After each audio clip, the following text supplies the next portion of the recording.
마지막 주제 같은 경우에는 그 법사위에서 박상용 검사 이제 위증으로 고발 의결을 했습니다. 그러니까 아마도 이제 고발 조치가 있을 것 같은데 그 법사위에서 판단한 거는 그 박상용 검사가 지난해 국회 국정감사에 나왔죠. 그 세 네. 가지 다 발언을 문제 삼은 것 같은데 하나는 연어 회덮밥을 먹었고 술을 마셨는지에 대해서 그런 사실이 없다고 한 부분. 두 번째는 회유나 협박이 있었느냐에 대해서 없다고 한 부분. 세 번째는 이재명 당시의 민주당 대표를 주범으로 엮으려고 한 사실이 있느냐고 물었는데 없다고 한 부분들이 거짓말이기 때문에 위증으로 고발해야 된다 이런 판단을 한 것 같습니다. 우리 신인규 대표는 어떻게 보셨습니까? 아니 뭐 위증으로 이거는 볼 수밖에 없는 이제 상황인 거고 당연히 이제 고발하니까 수사가 들어가겠죠. 거기다가 최근에도 국감법에 따라 가지고 선서를 하도록 돼 있는데 정당한 이유 없이 선서를 또 거부했으니까 또 선서 거부에 관한 책임도 또 형사적으로 져야 될 것이고 더 본질적인 것은 결국 당시에 2023년도에 이재명이라고 하는 야당 정치인을 타겟으로 해서 네. 조작 수사를 했는지 여부가 핵심이거든요. 근데 그렇습니다. 그동안에는 한동안 뭐 박상용과 그 서민석 변호인 사이에서의 어떤 무슨 진실 게임처럼 이렇게 갔는데 그거 중요한 게 아니에요. 지금은 이재명 대통령을 엮으려고 했던 조작 수사가 있었냐? 그 부분을 우리는 지금 파헤치고 있는 거거든요. 그런데 이 과정에서 지금 박상용 검사뿐만 아니라 이 윗선이 어디까지 가느냐 이것도 하나의 관건인 거고 과거에도 뭐 연어 회덮밥 들어온 적 있느냐라는 그 질문에 대해서 수원지검이 음식물 반입된 사실 없다라고 공식적으로 거짓말을 했어요. 그러니까 이런 게 한두 개가 아니기 때문에 저는 이미 뭐 녹취록도 나왔고 아무리 박상용 검사가 진실로 이길 자신이 없어서 국민의힘과 원팀을 먹고 이런 정치 투쟁으로 하는 거는 저는 바람직하지 않고 저는 빠르게 수사에 착수해서 전 사법 처리하는 게 맞지 않겠나 그런 생각이 듭니다. 그러니까 국회 국정감사에서 김동화 의원과 김동규 교도관 사이의 그 대화를 보게 되면은 기본적으로 이제 5월 17일 아마도 2023년 얘기하는 것 같은데 연어 회덮밥을 받아온 게 맞냐? 검찰 1층 청사에 가서 수사관이랑 받아왔다 이렇게 인정을 한 상황이고 외부 배달업체에서 받아온 거냐고 의원이 묻자 교도관은 바깥에서 받아왔다고 말을 한 겁니다. 그리고 이제 영상 녹화실에서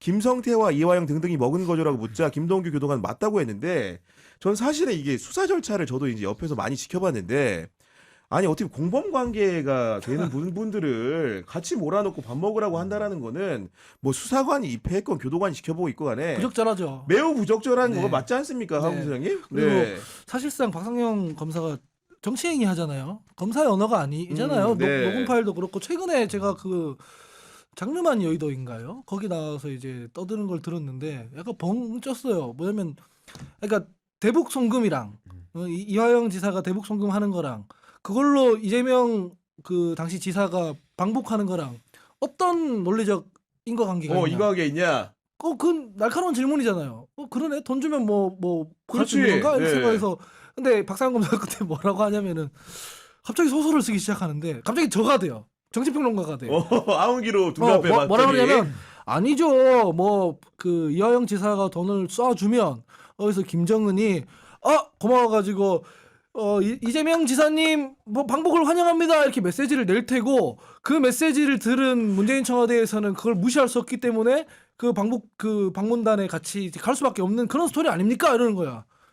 야 그건 다 추론이잖아. 그러니까 소설이잖아요. 공소장에서 소설적인 요소를 가미하면 됩니까 안 됩니까? 아니, 이게 그게- 지금 그게 말이 돼요? 그거는 저나 신인규 대표님처럼 이렇게 정치평론하는 사람이 하는 네. 전망이지. 갑자기 검사는 이미 일어난 일을 가지고 팩트 중심으로 말해야죠. 증거를 가지고 얘기를 해야 되는 거잖아요. 과거에 벌어진 일을 가지고. 근데 이 사람 하는 얘기는 미래에 그렇게 될 거니까 뭐 이걸 가정해서 하더라고요. 그건 누가 봐도 소설 쓰고 있는 건데. 야, 그러니까 그런 부분들을 우리 이제 국민들이 인터뷰를 보면서 알게 되는 것도 사실은 중요한 부분인 것 같기는 하고. 네, 제가 그럼 발언 처리하겠습니다. 보니까 보안수사권 필요 없겠습니다. 그냥 공석 키오스크로 박상용 하는 거 보니까 그냥 뭐 필요 없을 것 같아요. 아니 그리고 이제 그 김성태한테 쌍방울 직원들이 이제 검찰청에서 심부름을 했다 이런 부분들도 물론 명징하게 딱 심부름을 했다는 답변은 아니지만은 김동원이 이렇게 물어보죠.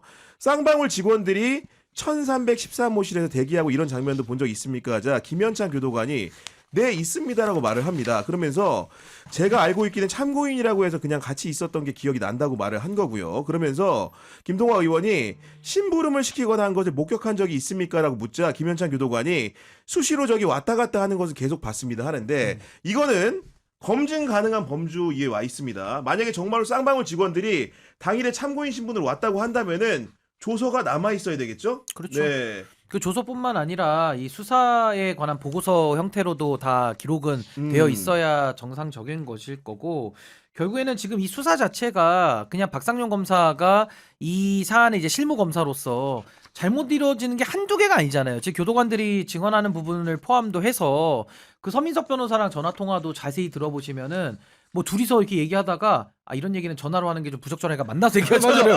아니 뭐 하는 거예요 이게 지금 검사랑 변호인이 지금 뭘 꾸미는 겁니까? 아니 근데 그게 흔해요 변호인이? 아니 흔한 게 그렇게 아니라 그런 일이 있으면 안 되죠. 안 되는 되는 없죠 거죠. 그런 있을 일. 수가 네. 없죠.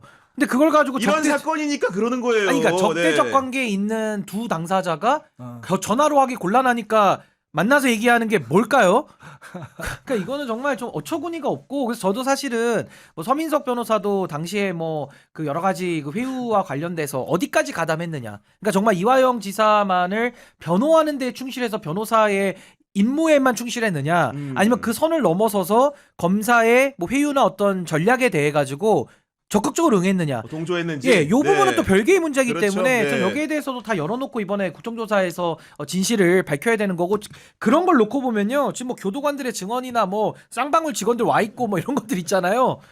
진짜 있을 수 없는 일들이 당시에 이재명이라고 하는 야당 지도자를 엮기 위해서 네. 희한한 아주 위법적인 일들이 난무했구나라는 네, 저는 걸 알 수 있습니다. 건조하게 말씀드려서 김 빼서 죄송한데 보통 국정조사라는 데서 뭐가 이렇게 유의미한 성과가 나온 예가 역사적으로는 별로 없거든요. 그래서 사람들이 이제 걱정하시는 분도 계시는데 저는 국정조사보다 조금 더 기대되는 게 하나가 있습니다. 어떤 거예요? 지난주에 보도됐나 이번 주 초에 보도된 건데 2차 종합특검에서 이 연어술 파티 뭐 그 이 진술 회유 그다음에 뭐 조작 여기에 대해서 뭐 결정적인 증거 뭐 이런 걸 확보했다 이렇게 보도가 그 됐었어요. 대통령실의 관여 가능성을 의심할 수 있는. 대통령실에서 대통령실에서 어떻게 가냐 대통령이 관여한 거지. 사실은 그거는 저는 아직 그 내용을 못 봤지만 믿기잖아요. 고 최상병 사망 사건 때 보면 여러 가지 사례를 통해서 실제로 네. 수사 기입을 하는 사람이니까.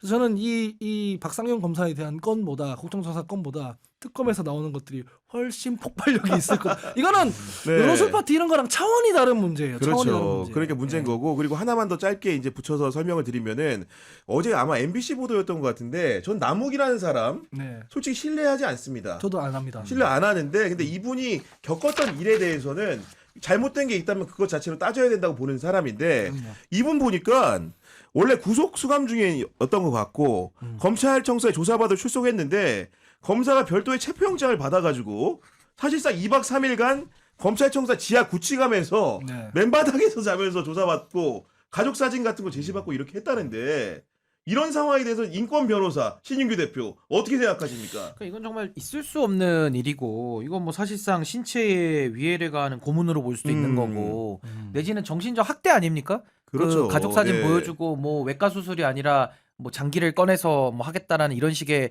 협박 발언까지 들었다라는 것이고 그 발언에 대해서는 진위 여부는 이견이 없는 것 같아요. 그 담당 정일권 검사인가요? 그분이 나와서 국정조사에서도 설명한 바에 설명도 따르면은, 했고요. 네. 그러니까 이게 저는 그렇게 생각해요. 그러니까 남욱 사건도 남욱이라는 사람이 어떤 위법 사안이 있으면 그럼 위법 사안대로 처리를 해야 될 문제인 그렇죠. 거고 네. 그 이외에 어떤 죄를 더하거나 부풀리거나 조작이 있거나 이런 인권 탄압적인 부분이 있다면 그 부분은 그 부분대로 저는 그거야말로 우리가 도려내서 그렇죠. 네. 조사를 해봐야 되는 거 이게 다 마찬가지입니다. 이화영 지사도 마찬가지고 다 각자가 어떤 정당한 수사인지 내지는 그 정당한 수사의 범위를 넘어선 어떤 인권 침해 내지는 조작 수사의 의혹이 있는 부분들을 아주 이거는 핀셋으로 잘 네. 가려내서 이건 진실을 규명해야 되지 않을까 싶고 물론 그 작업이 어렵죠. 왜냐하면 또 여기서도 극단적인 목소리들이 나와서 한쪽에서는 또 오로지 검찰이 잘했다. 또 오로지 무슨 또 당사자들이 잘했다. 이런 식으로 가니까 이게 더 이상 평행선을 달리고 대화가 안 되는 거고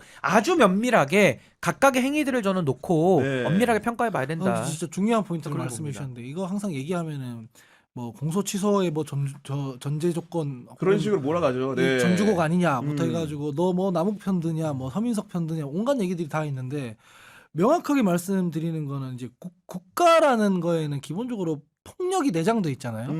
뭐 공권력, 뭐 국방력, 그렇죠. 그다음에 네. 사정권, 인신구속할 수 있는 권한, 뭐 치안권 이런 것들이 다 국가폭력인 거잖아요. 그러니까 그거를 쓸 때는 적법한 절차에 따라 법과 원칙에 따라 써야 되는 거 아니에요. 근데 검찰이 검찰권을 적법한 절차에 따라 썼느냐 안 썼느냐 이게 핵심인 국정조사예요. 그렇습니다. 그러잖아요. 네. 남욱을 편들고 이런 건 전혀 아니에요. 전혀 네. 아니에요. 네, 그래서 남욱이나 이런 사람들 죄가 있으면 죄가 있는 대로 적법하게 받아야지, 절차를 벌 해서 받아야지. 물으면 되는 거고. 하지만 그거는 국가가 그 일을 할 때는 법과 원칙에 따라 적법한 절차에 따라 하라. 이게 네. 지금 그거잖아요. 그리고 검찰은 적법한 절차에 따라 그 권한을 행사 안 했거든요.